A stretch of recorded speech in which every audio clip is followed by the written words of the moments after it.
your garden. Visit SaveOurWater.com for more ways to conserve. Up next, brushing your teeth with the water on. K-Drip. Open for takeout and delivery, El Tapiac Mexican food restaurant in the Tri-City Center of Redlands is back. Their entire family is on hand to serve up their delicious burritos, machaca, chorizo, huevos rancheros, steak and eggs, just part of their mouth-watering great food. Since 1531, people have marveled at the miracle of El Tapiac, and now you can marvel at the great food the Lugo family has been serving up for over 2 decades, nestled quietly in the corner of the Tri-City Center shopping mall next to Burlington Coat Factory. Support them. They can't wait to serve you some of their delectable, authentic, south-of-the-border Mexican fare at great prices, served up with love. Support the area's best-loved Mexican food restaurant in these tough times. Order up a tasty meal on the phone for delivery or takeout for breakfast, lunch, or dinner from 10 a.m. to 6 p.m. Call 909-307-0017. That's 909-307-0017. Or Google El Tapiac Redlands and treat yourself. Statewide Paving is reminding listeners that thousands of our U.S. veterans are homeless. So please visit your local VFW hall to see how you could help make a difference. Station that leaves no listener behind. I'm your host, Sheila Mack, and I'd like to give a special thank you and shout out to the sponsors of this episode, Smart Labels. Hey listeners, let me tell you about a company you may not have heard of, Smart Labels. The company is making inventory management simple and very affordable for small business owners. Here's how it works. You buy the Smart Labels QR code stickers on Amazon. When the stickers arrive, just slap one on a container or shelf, download the Smart Labels app on your mobile device, scan the code, and the app creates a digital container for you. Write down all the information about the items you are cataloging and take a picture. You'll have all your inventory easily searchable in the palm of your hand. Sticker packs cost $16 and the subscription is only $30 per year. Get your Smart Label stickers on Amazon today. Are you ready for a reboot? Welcome to the Sheila Mack Show, reality at its finest. History reminds us those hit hardest often become the change makers. This year, we've all hit crazy economic, social, and emotional rock bottoms. We all get knocked down. Something hits globally, locally, personally. It affects our health, finances, our relationships. We have to recreate a business or career. Each show, Sheila and her special guest will be sharing their reboot stories, guiding you with real solutions to upgrade and up-level emotionally, mentally, physically, spiritually, and financially. Here on NBC's KCAA Radio. If you're ready to pull yourself up by the bootstraps and bra straps, enjoy a listen. Here's Sheila. Welcome to the Sheila Mack Show, reality at its finest. Here we have real people sharing real stories and actionable steps to help you reinvent, rebuild, and reboot your business and personal life on your terms. I'm your host, Sheila Mack, and today we have special guest Trey Kelly. Now, he just started his podcast show a few weeks ago. It's a dynamic podcast that features a book passage reading, review episode, a content episode where he talks about things he's feeling, particularly what he's passionate about at the time, which includes politics, sports, movies, and anything else, and an interview episode where he interviews anyone who his audience might find interesting or influential. He is 21 years old and from a small town in northwest of Atlanta, Georgia, where his dad is the mayor, successful entrepreneur, and bishop for the Church of Jesus Christ of Latter-day Saints. And he also served as a missionary for the same church for 2 years in Utah and Ecuador. So welcome to the show, Trey. Thank you so much for having me. I'm glad to be here. All right. And I like to start off each episode by asking if you can share with the audience about a time in your business or personal life where you experienced a tough situation and how you got back on track. That's a really great question. We all have so many experiences like that in our life, I believe. Some of my hardest moments during my life was during this 2-year mission trip that I served, that I told you about. Especially when I was in a foreign country, this was extremely adjusting to the language, to the culture, the food, everything. And something that really affected was my mental health. It was really hard for me to stay focused and stay motivated. And I started to feel anxious and depressed. But what really got me through that was reaching out to people around me. I think Mm-hmm. too many times we try to do things alone, but there's a lot of people around us that are willing to help. And so we just have to overcome our pride. I know I had a lot of pride. I didn't want to reach out to people, but when I finally just put away my pride, reached out, and I was able to get so much support and so much help. And then just having they helped me to start having small wins. And if you have Mm-hmm. small daily wins and you Yeah. keep building those up, then that will get you back on track. That will get you motivated, energetic, happy faster than anything else. So true. Very, very true. Wow, that's incredible. So, what led you to start your show? I've been motivated by a lot of the great podcasters out there that I've listened to, and I love the ideas that they share. And I feel like I have a lot of ideas of my own that I hope could be beneficial to the world, and that I'd love to get out there and grow an audience. Even if the audience isn't huge, I would love to have an audience where people find insight in the things that I have to say. Yes, that's great. Very important. So, what was it like doing the missionary trips? I'd love to hear about that. Yeah, it was an adventure for sure. Like I said, there was hard times, but there was also some of the greatest times I've ever had. It was probably the two hardest years of my life and the two best years of my life as well, which Mm-hmm. can sound kind of contradictory, but it's true. The most powerful thing that happened to me was seeing change in others, because Mm-hmm. that's the point of these trips that we go on, is we want to bring the gospel of Jesus Christ to people around the world, anybody and everybody, because I truly believe that the gospel of Jesus Christ can transform people. And I saw it happen before my eyes. And that was, for me, the most powerful experience I could have had, especially as a young man. I started at the age of 18 and I got back when I was 20. That's so interesting. So, for those listening in, I think it's so incredible to learn about different faith and religious practices. And so, from your church, would you share a little bit about the representation of your missionary trip and how that is connected with your, um, I don't know, stepping into adulthood? How that kind of works? I don't know much about it Like myself, so how, learn. Yeah. like basically, like how serving this mission helps prepare us for our future in life. Mm-hmm. Yeah, I truly believe that this 2 year mission trip is like 10 years of life experience packed into 2 years. And because when we go out there, I mean, I was a teenager. I was 18 years old, never lived outside of home, never done much of anything on my own before. And suddenly I have to live on my own, provide for myself. I'm not completely on my own. Missionaries for our church, we go out two by two. So we have a companion with us that we live with. That was something to deal with as well. Just learning how to live with another person that you've never met. And every 6 weeks, we change who Uh-huh. our companion is. And so incredible experience. I also had the opportunity to become a leader of other missionaries, to be able to serve and help in that capacity. It taught me so much more than I think I could have learned in any other way going about my life. I think that I learned more there than I would have in college if I had taken those 2 years and been in college instead, which I am in college now. I think college is great, Yeah. but I think that was the best way to start off my adulthood.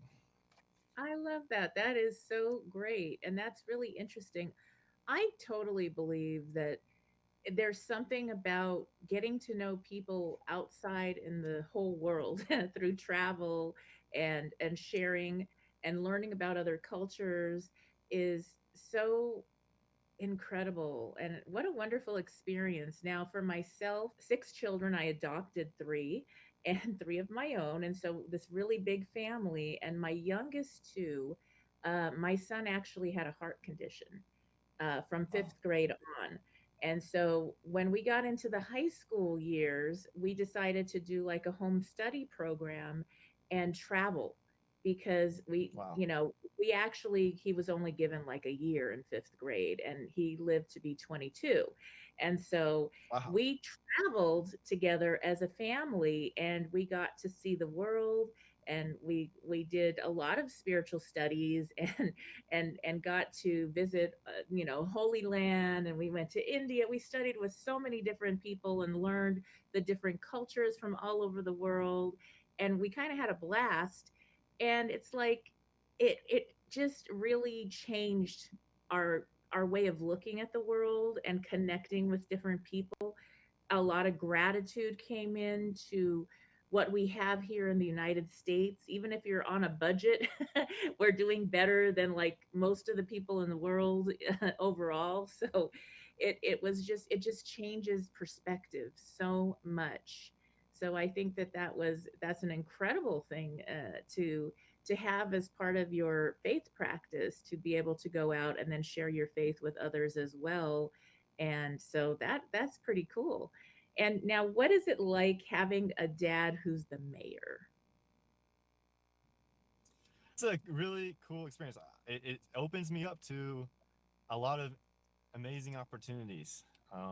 To be able to see him in action, to be able to meet some of the people that he meets. I mean, it's a really small town. It's not like he's the mayor of Atlanta or anything like that, but it's awesome to see him be able to lead the city and to really be engaged in Mm. as a citizen, engaged in politics, trying to better the community that this world, or this country especially, really needs right now is people engaging in politics. And it forever, politics has been such a taboo thing. Like, you don't talk about politics, you don't talk about Wow, and we are doing both religion. today. Watch out, everyone. Yeah, and that's great. I love that. We have no Because fear. you've got to talk about these things. Yeah, exactly. It's very important. And oh gosh, what I found with my studies and travels is that when you understand a culture and their belief system and their religious practices and how everything is connected, it really, you understand the people more and you can connect with them. You can do business with people better when you understand where they're coming from all aspects. So if you leave out big So part of, powerful. yeah, of who they are or what their beliefs, their values are, then you're missing part of the person and how to connect with them. Yeah. So it's really important. And I adopted three children, right? So I had children coming in from very different, a variety of different belief systems and backgrounds that we had to, all agree upon certain things. And so it was really interesting. And there was a belief that I had was that the three children that I fostered to adopt, and and I really believed that that was like kind of like a God contract, like a soul contract, like they were supposed to be in the family and in that period of Yeah. time, and that they had to have their original experiences first, and that was part of what they needed in their life to become, they're all actually all serving. One is in the army. I have all these navy Wow. and, and That's marines incredible. at all. and and so that, and they're traveling the world and really representing our country now, so it's kind of cool. But that was a big thing, and to really listen to what they brought, and their experiences, and hear their stories really helped my children to have a lot of gratitude for things. So Yeah. we also grew up, they grew up in our home, which was very political. And I'm going to be very honest, it was nonpartisan primarily. So I worked a lot with many campaigns for equal education for all, to help children to have really good, fair quality education in the US. And so that was something I worked really hard on. And my children grew up with helping me. Back then we used to print the flyers and they would come into the campaign offices. We met all the mayors, we met a lot of people in politics, and we had a blast because it was really to help children. And so they were involved in that process. They weren't like left aside, and being part of what we did, because it was helping kids and this and that, it really taught them a lot about politics and people, and just that was another cool experience that we didn't hide from the children. So they had fun, they have the best memories, and everybody just loved them. We'd, get the flyers out, we got to ride on the bus with all the people, and do a campaign. We did a documentary about school choice that was filmed at USC. We had a blast. So if you're listening in and you're a parent, whatever your, bring your children in, to whatever your spiritual practice is, of course, and then whatever your belief and value system is, so that they understand and they become really great citizens later on, because they're involved and they can speak wisely about whatever the topic is because they've experienced it. Now, what are some of the shows? You've had a few shows already. Can you tell me like a little example about what the shows were like? What did you talk about so far on your podcast? Yeah, for sure. I've had a couple shows come out now, and one's in the works right now. But my first episode, I first talked about, of course, in politics in America right now, it's really starting to ramp up. We got the 2024 elections coming, and I talked about everything that's going on, especially in the Republican Party, with Ron DeSantis and finally entering the presidential race, which was a big move that a lot of people expected. I talked about that and who I thought was the better candidate between DeSantis and Trump. And then I went into talking about sports. A huge debate in the sports world is who's the greatest between Michael Jordan and LeBron James. And I had to take on that debate and show to the world how Michael Jordan is the greatest. And then finally, for that episode, I talked about not too long ago, I think it was a few weeks ago. I don't know if you heard about it. There was a 60 Minutes episode on my church, the Church of Jesus Christ of Latter-day Saints, talking about our finances and how there was a whistleblower and some controversial things came out. And I talked about my thoughts on that and the whole legal process on it and everything. So that was my first episode. And then I did have an episode about a book reading where we read passages from How to Win Friends and Influence People by Dale Carnegie, Yeah. which I believe is possibly the greatest self-help book of all time. Another episode coming out, it should come out on Monday, about we discussed Andrew Tate and what our thoughts are on him, because he's a really big controversial figure in the media right now. Andrew Tate is some multimillionaire, maybe billionaire. I don't know. He's a really rich guy who's gotten really famous recently for going on podcasts, and he talks about basically about masculinity, what it means to be a man, and what masculinity should be about. I think he's got a lot of really good views, things Yeah. that have been attacked by society, but when it comes Uh, to masculinity, that shouldn't be, that should actually be promoted and brought out, because it creates stronger men and stronger societies.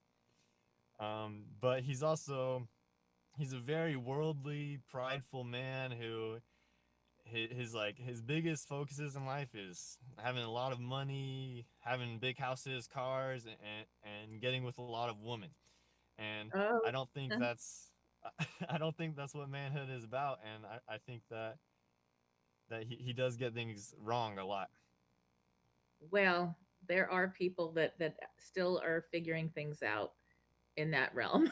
Yeah. I'll just say it that way. Some podcasts about masculinity and femininity and how that shows up in the world and in each of us. And I think that there's in each relationship, there's definitely the qualities. And if you have whatever the relationship looks like, um, if two people are really masculine, it's not going to work out if they're both in their masculine. Hmm. And a lot of women today are in their masculine and and not very feminine, and a Right. lot of Yeah. and it's like, okay, in order, it kind there's a balance, and we all have kind of both in us in our own way. There's times where you're Hmm. softer because you need to be, even as a guy. Like, you're going to be a dad one day, you're going to be softer with your children, you're going to be loving in a certain way. And so it really is important, because a lot of us, there's been a lot of loss in that area of figuring that out. Yeah. And it's Yeah. individual. 100%. Yeah, and everybody's got to do that for themselves, whatever works for them. But it is really an important thing. I mean, I definitely think there's nothing nicer than, well, a masculine man. To me, the first thing I think of is that I feel really safe. They Right. make me feel safe. I know I'm okay. I don't, and then I can be really feminine. I don't have to defend myself, because they're going to do that. They're like, I got this. And they mean it. And so that's like, Yeah. sign me up for the masculine man. That's awesome. And so that, and there is, and if you're not feeling safe with a man, then he's probably, or somebody that's in the masculine realm in a relationship, you're not going to feel safe. And if you don't feel safe in a Hmm. relationship, you can't have a relationship. And I think it goes both ways, because the man has to feel safe in his own way, that you're an honorable woman that's going to be in a good relationship. And so there's a lot, and I think that's the values. Your values have to be aligned when you're getting into a relationship, which may be the next step in your life. It's really important. It's like the biggest decision you'll make. And if you're not aligned in your values, how you're going to live, how you're going to have your faith, how you're going to raise your family, then it's not going to be a good relationship. It's going to be very confusing for children. And so whatever that conversation is, and however you decide when you're dating or getting into marriage, or considering whatever that looks like in a relationship for you, that's really important, to be on that same page and know. Yeah, Yeah. that's, I yeah. loved how you said all that. Oh, thank I you. know it was perfectly said. I watch a lot of Jordan B. Peterson, and have you heard of him? Great. Don't tell Jordan. I have to look all these Oh, you people haven't up. heard of him either? No. But no, yeah, he's one of the most famous psychologists right now, and he shares pretty much the exact same views, same way you worded it. So I really love how you said that. Yeah. Now I'm gonna have to really look them up, because we agree. That's cool. That is great. Yes. So that's wonderful, though, and it's so nice, because you're very young still, even though you might not feel that young. You enjoy that young time.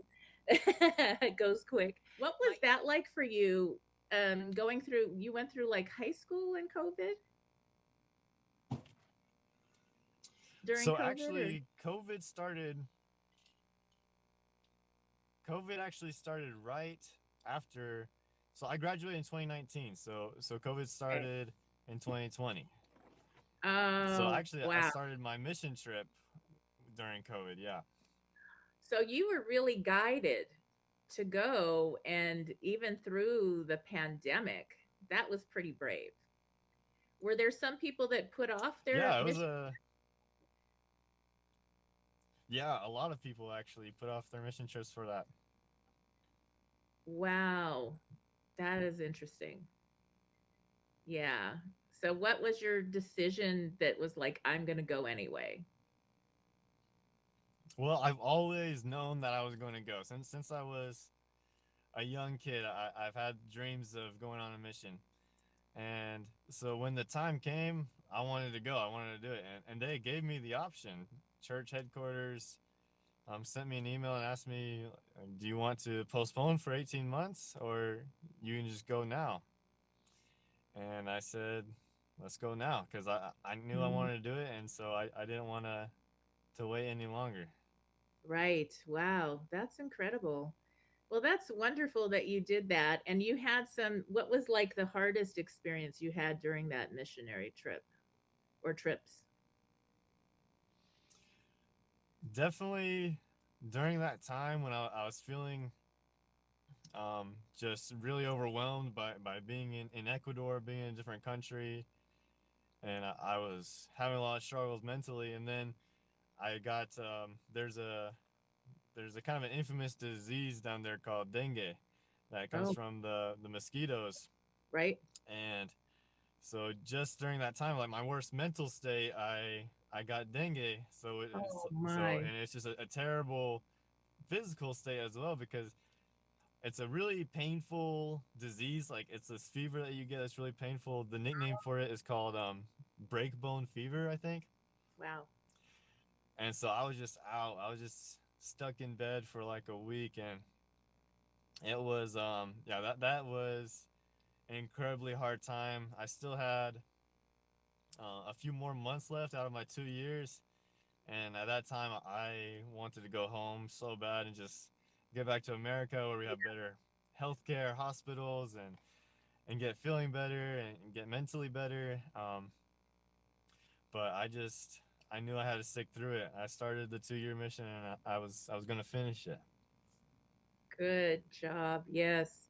So that required a lot of faith to get Yeah, through. definitely. That was definitely a challenge. Wow. And were you Yeah, able to stay connected with your family during that time? a little bit. So as missionaries, we only talk to our families every Monday, or only once a week. Oh my goodness. Yeah, Oh, so that made it definitely that was an added challenge of not even being able to connect with my family like that. wow. Wow. And during such a crazy time Yeah, already that even the hospitals, it was hard to get in anywhere at a certain yeah. point.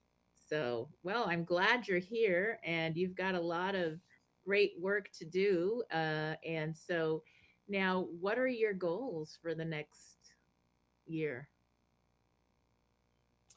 Well, my main goals are to, of course, continue with my podcast, continue to grow my audience, and hopefully be able to reach more people and have more amazing opportunities like this one. And then work wise, I'm actually working to become a police officer right now. And so that's what I'm working towards in this next year. Other than that, um, not much. Just live life, have fun, and make great experiences. Oh, that's wonderful. Well, we've got a new police officer in training soon then. That's awesome. Thank you then. That is another guided um faith guided kind of a decision to be an officer. Yeah. Yeah, it's a hard time, I think, for police officers right now. A lot of people don't trust police officers. A lot of people want to either defund or get rid of police officers, and I think what we need more than anything is really uh, good people with good intentions joining law enforcement and trying to make our community better. And so I hope that I can give my best effort on doing that. That's wonderful. And if you're listening into this show, I actually had some incredible interviews with other police officers and how they were rebuilding community and relationships and really working on making the police force improved. And so those are some shows that if you go to my YouTube channel, you'll be able to listen there to the past episodes. And so that might be something interesting if you're listening in and interested in that topic. All right. So that's pretty cool. That is, yes, I love that. That is great. Well, I have much respect for you and your goals and your vision. So now, for those listening in, where can they tune into your show? Yeah, so I have my show on it's on Apple Podcasts, it's on Spotify, it's on all the major podcast networks. It's called the sorry, it's called the Trey Kelly Perspective, and so you can look it up anywhere on there. Hope maybe you could put a link to it on your show. Yes, I will do that. The Trey Kelly perspective. And it was kind of cool because the phone like gave music right at the time that you were announcing your show. So, Yeah, it was an intro. Yeah. yeah, intro. So that is really great. And now, one of the things that I like to ask is if you could go back in time to your younger self, and I always say around 10 years old, what advice would you give your younger self? I would I would love to be able to do that and have some words of wisdom, but I would definitely go back and tell him to be strong, do the little things right every day, because there's a lot of choices that we can make every day. Um, but there's a few really important choices. They might not seem that big, but they're really important. And if we do those right every day, it really affects the outcome later down the road. And I would really do my best to impress upon him and upon my younger self to make sure to do those little things right and stay consistent and stay disciplined. Yes, definitely. I agree. Discipline is everything. I totally agree with you there. And such an important thing because when you're 10, you don't have a lot of discipline. Yeah, And right. then there's people that are like 50 and they still don't have discipline. so, That's so, true. like you have to force yourself sometimes, but with that, it's like there's form and freedom. If you have the form and the structure to be disciplined, then you own everything.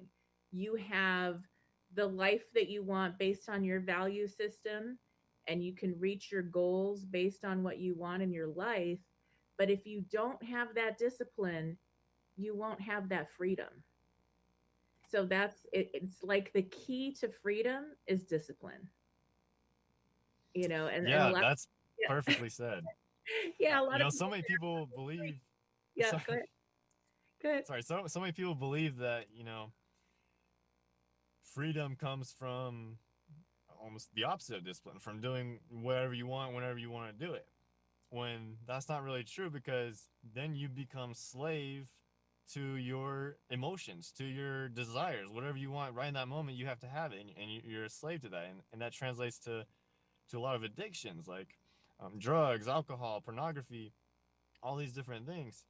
When the true freedom comes from when you are free from your own temptations, your own desires, and you have the discipline to put first things first, and then that will bring you true joy, whatever, and true freedom that you desire in your life.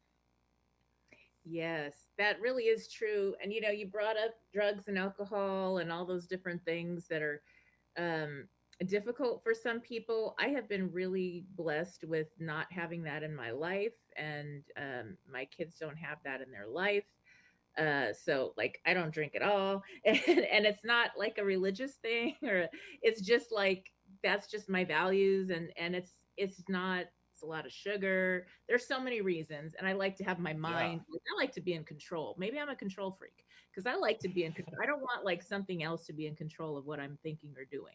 So that's always exactly. been my thing, and it's really important if you have someone out there that is struggling with that. I do have an entire chapter in my book on helping family and friends that might be going through or struggling with an addiction.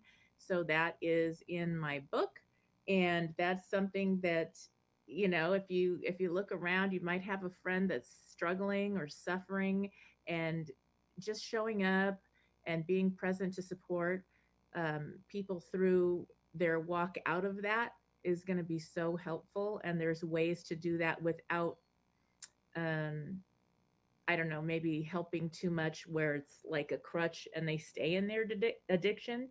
So it's really Hmm. important. There's ways to do that. And yeah, so that's another topic I talk about sometimes because it's out there and there's a lot of pressure. I mean, you're 21. There's a lot of Yeah. pressure when you go to school. Are you in school now? Yes, ma'am. Yeah, so there's a lot of peer pressure.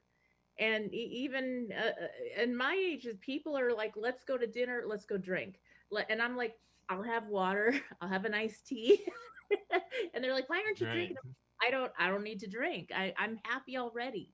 I have no need for all that. And Yeah. so it's one of those things. And so that is discipline, it's self-discipline, and it's dealing with the pressure that comes from the world. And so you have to be really strong in what you've decided and then be disciplined to stick with that. 100%. I love that. And I love, I mean, your content is incredible. I really need to, I'd love to dive more into your content because just everything that you're saying, it's right on the money in my view. Oh, well, thank you so much. And I look forward to listening to your show as well. And so we are at the end of our time now.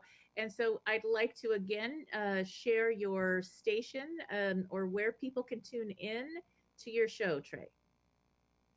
Yes, please. It's the Trey Kelly perspective at any of the major places where you listen to your podcast. Okay. All right. Well, thank you again, Trey, for being a special guest on the show. And for those tuning in, we'll be back after these messages. All right. Stay tuned. Okay. One moment. Okay.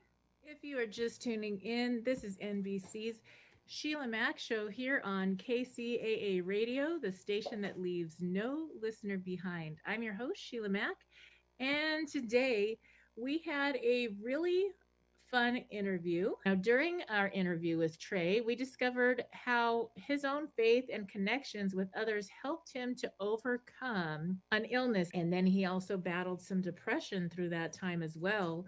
And so that was something that he had the takeaways. The takeaways, his story was the importance of asking for help when you need it, was one of the takeaways that I got that he brought up. And that is important. No matter what age or stage you are in life, there's going to be times where you need to ask for help when you need it. A wonderful point and that Trey brought up in our conversation. And now I want to get into a little bit more about the community aspect. Trey talked about he needed support and he reached out and had support with his community. Having an amazing peer group, friends that can guide you and support you and hold you accountable, but also help you when you're down is really important. And you're gonna go through life and you're gonna find that some people may not be what they say they are or whatever, but you get to know the real ones are the ones that show up when things aren't so good. And that's when you know, oh, those are my people that they got me, I got them. And like my friends, you call me at 3 in the morning if you're on my friend list. Yeah, we're gonna help each other out, we're gonna have a talk and whatever you need. But that's something that you get to learn about as you go in life. I want to share a little bit about a personal story of how I used my inner guidance, what I call my faith, to make an exciting real estate deal.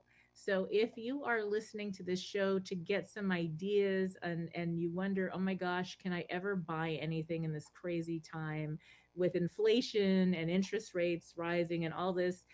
Is it possible?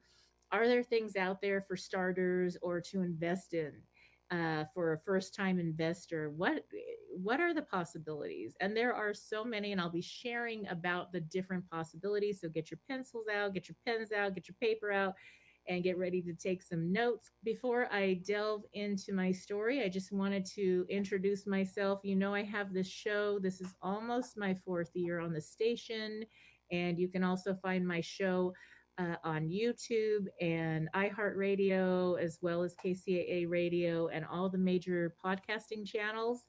So just look for Sheila Mack Show. I am also the author of Bootstraps and Bra Straps. That's the book about life and how to pick yourself up and move forward in life, reinvent yourself, and redesign your life. So it's really going through the different phases of life that we all experience in one form or another, and how to get back on track and reinvent yourself, design your life on your terms. So, now the other thing that I have done for 25 plus years is I have also been a real estate agent, a luxury home and relocation strategist. I started out as an investor and later got into helping other people because everybody I knew was like, how do I do that? I want to go invest. And so I ended up helping so many people invest and create wealth that's through property, from their first home all the way through getting passive income and really designing their life with generational wealth in mind. And so that is something that I do very well. And it's something I've done for a long time. I have worked with the EXP Realty, and then later I transferred. So I also lead courses for real estate agents on 1031 exchange, which I'll explain if you're like, what's that? I'll explain that a little bit in a minute, and also how to invest for themselves. So if you're a real estate agent and you're listening in, there is it's really important to also be an investor yourself in properties so that you have some cash flow coming in. This is always a struggle. And right now, real estate's interesting. It's still incredible, but we're going through quite a change and a shift in our commercial world with people working from home now. And so there is a little disruption going on in that realm. And that's another story that we'll talk about on another episode. But getting back to the point, I have been a real estate consultant and coach as well as an agent. I work with Keller Williams Beverly Hills. I help with relocation, and I have a home in Vegas, a home in California. And so I go between the two states and I help people to strategically invest and also to have a vacation home or strategically have their home so that they're able to save a lot on taxes and really enjoy more of a retirement lifestyle and enjoy both worlds like I do. So that is a little bit about me.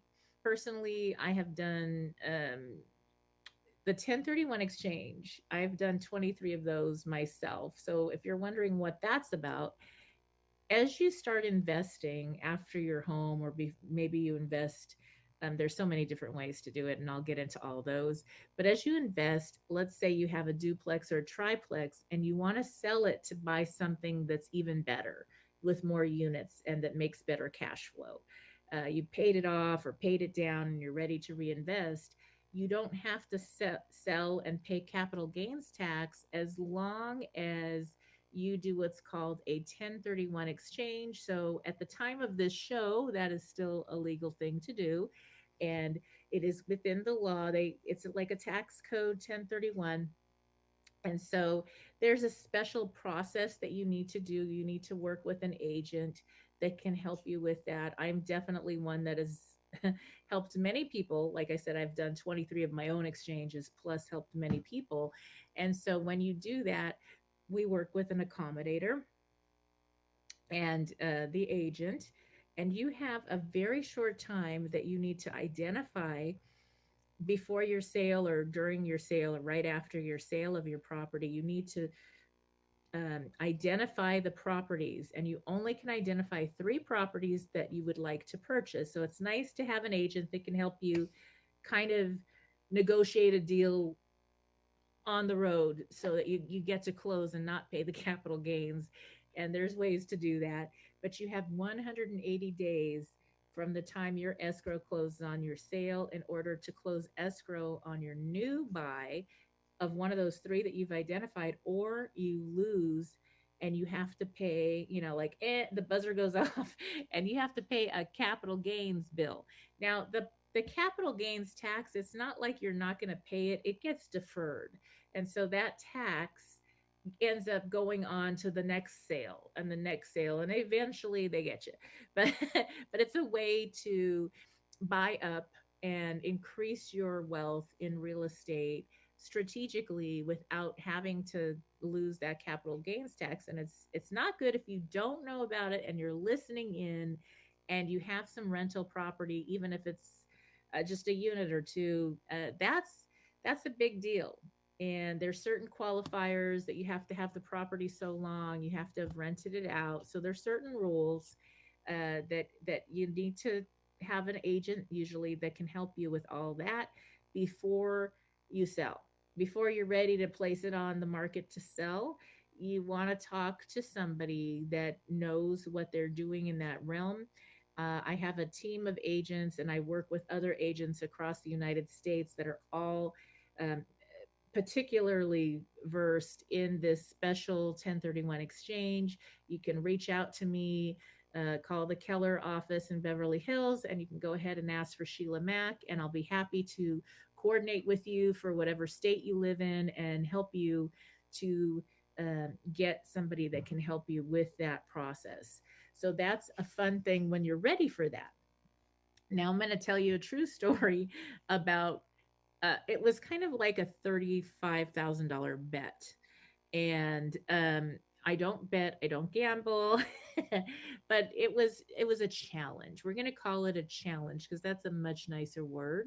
And so it was a challenge. What happened was I do have a nice team of agents that work with me, and I also sometimes will take a newer agent to work with me. They have to qualify, and I did take a new agent on, and she was an incredible agent, and we did a commission split, and I helped walk her through the steps. So when I work with an agent, I'll walk through the steps of how to do each aspect, and we'll do some deals together before they go on their own and start helping people. And so the first commission was a nice commission. We both got 35,000, and that was good for starters. And our bet or our challenge was, okay, now that you have this, because she was just starting out, my challenge to her was, how can you invest this 35,000 so that it starts paying you money?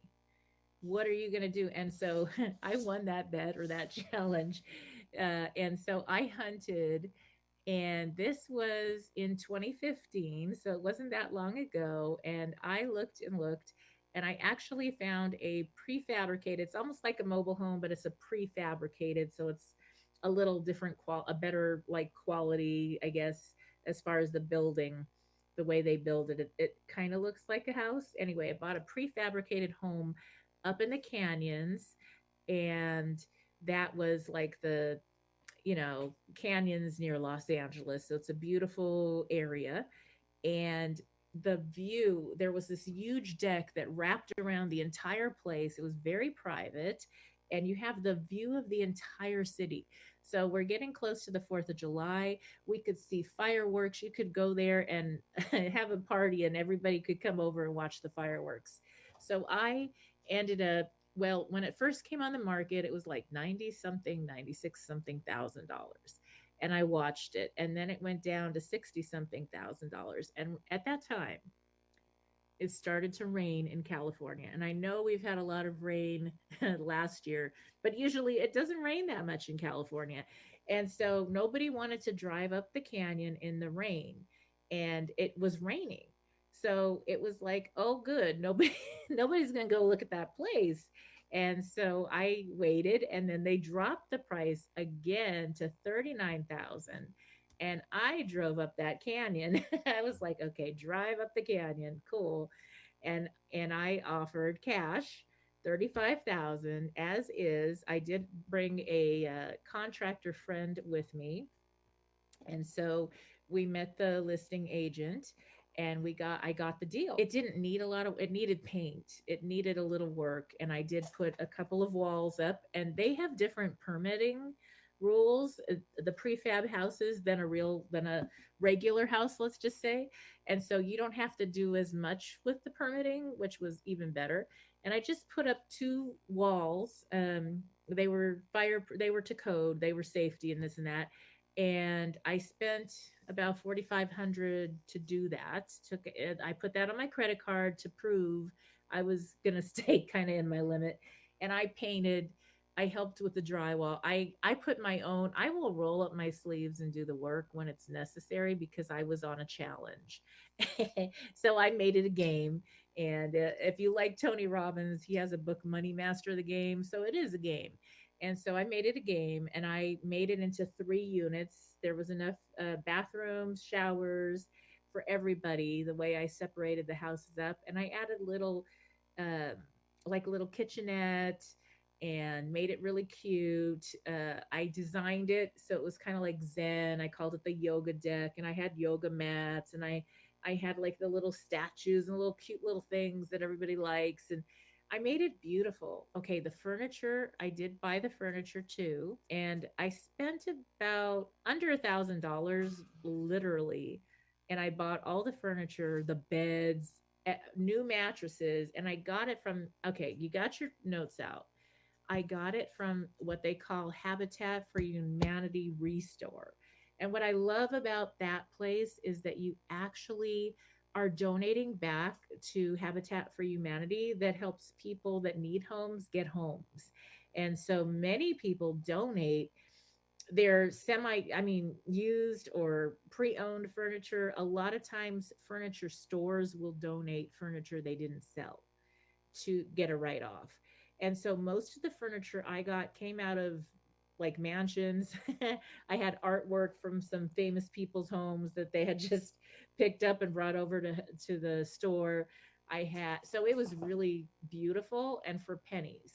So check out Habitat for Humanity. You'll be helping somebody get a home, and you'll get some really good deals. If you're a contractor or you're remodeling your house, go there first. I did some of the work because I wanted to move the project along. Now, that's something you have to think about. If you don't know how to do this, I've done this kind of stuff many, many times. And so it was a fun challenge for me. I would go to Home Depot and I would get the list of what the contractors needed the day before in the evening, and they stay open late in California. And so I would go ahead, they would give me a list of everything to buy. I'd buy everything on the list, pull up in my van, and then in the morning I would have like breakfast for the guys, for the workers, and we were all friends. And because I give them lots of other work. With other remodels or maybe staging a house or whatever as a real estate agent. So they gave me a very fair price, and I did that work. Well, let me tell you, that cuts your budget like by a third. And so negotiate your price, get it in writing, and then whatever, if you can do that kind of work, they're not shopping. And I always gave them breakfast. I always gave them like nice, so they could just show up and not have to like go get food and they could just work. And it was great because they were happy and I was happy, and it worked out for all of us. And I got the job done like a month and a half. I was pretty much under 2 months, let's just say. I was done and ready to go. And I became the super host with a popular vacation rental platform. And I don't want to say the name, but you can guess. And so I also wrote a beautiful write up about, I called it the View Home Nature Retreat. And I've had people have their honeymoon at my mobile prefab home, and I've had people that were repeat. They would come over and they would vacation in California, and that's where they would stay. My prices were very fair, and I also rented to corporate many times, to like traveling nurses and corporate, because they stayed longer. And so that made it easier to maintain, kept the price point down. I had hired cleaning service to help, and sometimes I cleaned stuff up, or whatever needed to be done because you need to do that. Well, I was making 6 to 8 thousand a month off my 35,000. Well, a little bit more than that investment. I paid off the credit cards the first month. I paid everything off, and then it was all positive cash flow. The land lease was like 1,000 a month, so take that off. Still made a great deal. Later sold that for 295. 3.5 years later, when they changed the rules, and I was no longer legally able to have the vacation rental there, and then it wouldn't really pencil for me to keep it. And then what did I do? 1031 exchange to the next property. And so that is, everything is possible. So if you're thinking it is impossible now, and yeah, that was a different time, but I've done this in all kinds of times. And so it is possible. I can promise you that. You need to work with an agent that can help you with those kind of things. If you're a first time or new investor, I have great referrals. If you look on the Sheila Mack Show on YouTube, I just reshared an interview I did with a mortgage broker that's great, helps in every state in the U.S. and gets the first time home buyer all the deals. And so a good agent will help you get the resources you need to get started and work with you through your process to prepare for your investment or your first time home, and then help you if you're at a different stage in your life where you're looking for a luxury home, or you're going to go ahead and get a vacation home and strategically retire and have fun. So there's many things that can be done. And each episode, I am going to, at least the second half of the show or sometime in the show, I'm going to share some of these tips and stories, real life stories and tips about ways for you to get started or to have success in investing in property for profit. Podcast with some folks from and TransUnion. So that is something that I'm happy to help you with. And again, you can reach out to the Keller Williams Beverly Hills office, or you can go to my website, SheilaMack.com. It is working now, but I'm having a new site built. But it is there, and you can still contact me that way as well. So that is it for today. I hope you took some good notes on how to get started, and my little fun challenge. I did win that bet, and we had fun with it. So there's lots of different fun things you can do. I hope you tune in next time. NBC News Radio, I'm Lisa Taylor. The Northeast is dealing with what officials call catastrophic flooding. Vermont seems to be getting the worst of it, pummeled by up to 9 inches of rain in some areas. The state is dealing with washed-out roads and swift-moving water that has left people stranded in their homes and cars. President Biden is set to meet one-on-one with Ukrainian President Volodymyr Zelensky at this week's NATO summit in Europe. Biden recently made clear he thinks the war must end before Kyiv can join the alliance. President Biden's thanking the Turkish president for allowing Sweden's accession to NATO. Thank you for your diplomacy and your courage to take that on. And I want to thank you for your leadership.